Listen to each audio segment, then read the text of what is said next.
আমি 90 দশকের কথা বলছি। তখন 1 টাকায় 4টা চকলেট পাওয়া যেত। হসপিটালে গেলেই ফ্রি ফ্রি চুলকানির ওষুধ পাওয়া যেত।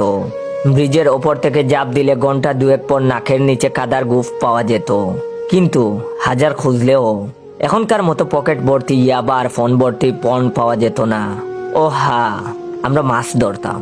ঠেলা জাল চেন, 3 গুণা নীলরঙ্গা জাল। তখন পুঁটি মাছ পেয়ে যেন ইলিশের আনন্দ নিতাম। সন্ধ্যা হওয়ার আগেই বাসায় ফিরতে হতো।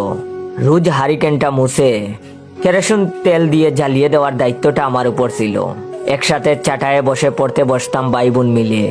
আর সন্ধ্যায় যখন আশেপাশে কেউ থাকতো না, তখন বইয়ের ভেতরের ময়ূর বের করে মাপতাম। এরপর তাকে চোখের গুঁড়ো খেতে দিয়ে আবার যথাস্থানে রেখে দিতাম।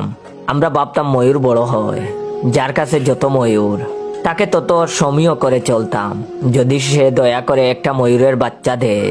এভাবেই আমাদের গল্পে ময়ূর আর চোখের গুঁড়ো মিশে আছে, যার গন্ধ আমরা এখনো পাই প্রতিটা বইয়ের পাতায়। তোমরা যখন চিনি দেখলে কুকেন বলে মনে করো, আমরা 90-এর দশকের ছেলেরা প্রথমে তাকে চোখের গুঁড়ো ভাবি। এটাই আমাদের সরলতা।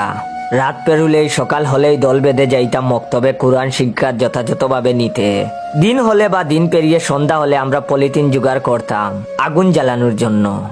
মা বলতো উলের সোয়েটারে নাকি আগুন লাগে, তাই সোয়েটার খুলে আমরা আগুনের কাছে যেতাম। আগুনের ভেতর থেকে হাত পা গুড়িয়ে আনার সুচ দিয়ে আঙ্গুলের চামড়া ফুটো করে গেঁথে রাখা ছিল তৎকালীন সময়ে স্মার্টনেসের সর্বোচ্চ নিদর্শন। আগুন জ্বালালে তাতে নষ্ট কলম পুড়ানো ছিল ট্রেন্ড। এই জেনারেশন কখনোই জানবে না পলিথিন আর কলম পুড়ার গন্ধ কিভাবে চামড়ায় সুচ আটকে রাখা যায়। তা তারা শিখে নিতে পারবে, কিন্তু রোমাঞ্চকর কোনো অনুভূতি পাবে না। কারণ তারা এখন রোমাঞ্চ পায় ইরোটিক ক্লিপ আর সবজি লাল পানি খাওয়াতেই।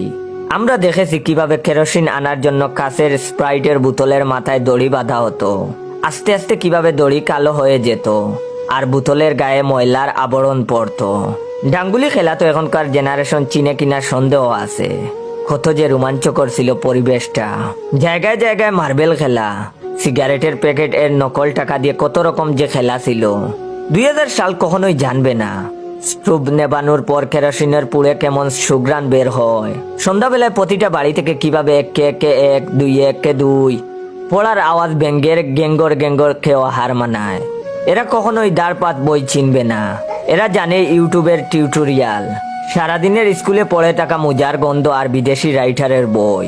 সময় পাল্টাইছে, আমি যুগের দোষ দেব না, সময়েরও দোষ দেব না, এই জেনারেশনের দোষ দেব না।